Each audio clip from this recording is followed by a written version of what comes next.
जन्म से पहले हम क्या थे? क्या एक अजन्मे बच्चे की कोई चेतना हो सकती है, कोई यादें? सवाल तो गहरा है और आज हम इसी रहस्य को एक बहुत ही प्राचीन ज्ञान की रोशनी में देखने वाले हैं। सोचिए, ये शब्द किसके हो सकते हैं? किसी दार्शनिक के या शायद किसी संत के? नहीं, बिल्कुल नहीं।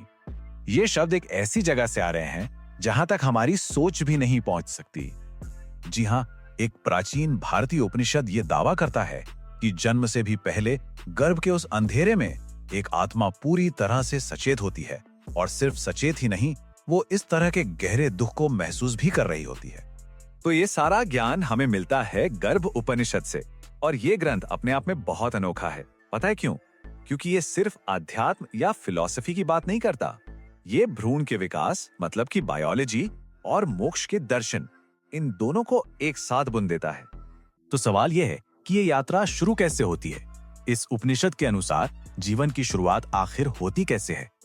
देखिए, इसके मुताबिक गर्भाधान सिर्फ एक बायोलॉजिकल प्रोसेस नहीं है, बल्कि ये 3 चीजों का एक संगम है। एक तरफ माता पिता के भौतिक अंश हैं, जिन्हें शुक्र और शोणित कहा गया, और फिर इन दोनों से भी परे एक तीसरा दिव्य तत्व है, जीव, मतलब वो सचेत आत्मा। और ये तीनों मिलकर 5 महाभूतों से बने शरीर में एक हो जाते हैं: पृथ्वी, जल, अग्नि, वायु और आकाश। तो जब ये आत्मा और तत्व एक हो जाते हैं, तब शुरू होता है भौतिक शरीर बनने का सफर। और उपनिषद में इसका महीने दर महीने बड़ा ही दिलचस्प विवरण दिया गया है। पहले महीने में सिर्फ एक तरल पिंड, दूसरे में सिर बनता है, तीसरे में हाथ पैर उगने लगते हैं, और ऐसे करते करते 6 महीने में शरीर का ढांचा लगभग पूरा तैयार हो जाता है। अब जरा सोचिए, हजारों साल पहले शारीरिक विकास का इतना सटीक वर्णन, कमाल है ना? लेकिन रुकिए, ये तो सिर्फ शरीर के बनने की कहानी है। इसके साथ साथ एक और सफर भी चल रहा होता है, एक सफर जो कहीं ज्यादा गहरा है, चेतना का सफर। तो पहले 6 महीने शरीर बनता गया, लेकिन फिर आता है 7वां महीना, और इस महीने में कुछ ऐसा होता है जो सब कुछ बदल कर रख देता है। हाँ, 7वां महीना, ये वो पल है जब भौतिक शरीर और आध्यात्मिक चेतना पूरी तरह से एक हो जाते हैं। इसी महीने में वो जीव, वो सचेत आत्मा गर्भ के अंदर पूरी तरह से जाग उठती है। और ये कोई आम जागरण नहीं है, इसके साथ होता है ब्रह्मांडीय ज्ञान का एक जबरदस्त विस्फोट। अचानक उस आत्मा को अपने अनगिनत पिछले जन्म याद आ जाते हैं, हजारों जन्म, हर एक जन्म के अच्छे बुरे कर्मों का पूरा हिसाब किताब, और साथ ही बार बार जन्म मृत्यु के इस चक्र में फंसे होने का वो असहनीय दर्द। ये कोई मीठी यादें नहीं होती, बल्कि एक बहुत गहरा दुख होता है। ये एहसास कि वो इस कभी ना खत्म होने वाले चक्र में कैद है। और इसी गहरे दुख और परम ज्ञान के मिलन से एक संकल्प पैदा होता है। आत्मा इस चक्र को तोड़ने का प्रण लेती है। गर्भ के अंदर से ही वो आत्मा मुक्ति के लिए 4 प्रतिज्ञाएं करती है। पहली, कि वो ज्ञान के रास्ते यानी सांख्य योग को अपनाएगी। दूसरी, कि वो महेश्वर की शरण लेगी। तीसरी, कि वो नारायण की शरण लेगी। और चौथी और आखिरी, कि वो परम सत्य यानी ब्रह्म पर ध्यान लगाएगी।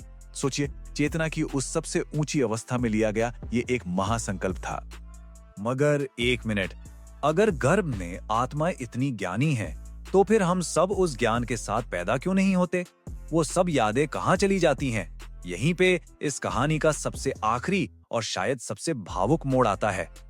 उपनिषद के अनुसार जन्म लेने की प्रक्रिया अपने आप में एक बहुत बड़ा शारीरिक आघात है, और यही फिजिकल ट्रॉमा एक कॉस्मिक घटना को ट्रिगर कर देता है। कहते हैं कि जन्म के ठीक उस एक पल में नवजात को एक सर्वव्यापी शक्ति छूती है। इसे वैष्णवी वायु या माया कहा गया है। और यह सिर्फ भ्रम या इल्यूजन का पर्दा नहीं है, ये भूल जाने की, विस्मरण की एक लहर है। माया का बस एक स्पर्श और वो सारा का सारा ज्ञान मिट जाता है। पिछले जन्मों की यादें, कर्मों का बोध, और मुक्ति के लिए ली गई वो सारी पवित्र प्रतिज्ञाएं, सब कुछ। आत्मा इस दुनिया में एक तरह के कॉस्मिक एमनीशिया यानी ब्रह्मांडीय स्मृति लोप के साथ कदम रखती है। ये कहानी सच में अविश्वसनीय है ना? एक आध्यात्मिक कहानी। पर सवाल ये उठता है कि क्या इस प्राचीन दर्शन की कोई गूंज आज के मॉडर्न साइंस में भी सुनाई देती है? मॉडर्न साइंस में एक फील्ड है जिसे एपिजेनेटिक्स कहते हैं। ये बहुत ही फैसिनेटिंग है।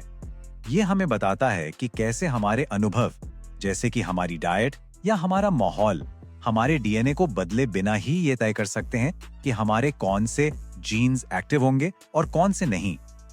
अब दिलचस्प बात सुनिए। आयुर्वेद में एक कॉन्सेप्ट है षड्भाव का, जो ये बताता है कि बच्चे का विकास किन चीजों पर निर्भर करता है। इसमें एक है रसज भाव, मतलब माँ का पोषण, और दूसरा है सत्वज भाव, यानी माँ की मानसिक और भावनात्मक स्थिति। ये काफी कुछ एपिजेनेटिक्स की बातों जैसा ही नहीं लगता कि माँ की डाइट और स्ट्रेस बच्चे के डेवलपमेंट पर असर डालते हैं। ये कमाल की समानता है।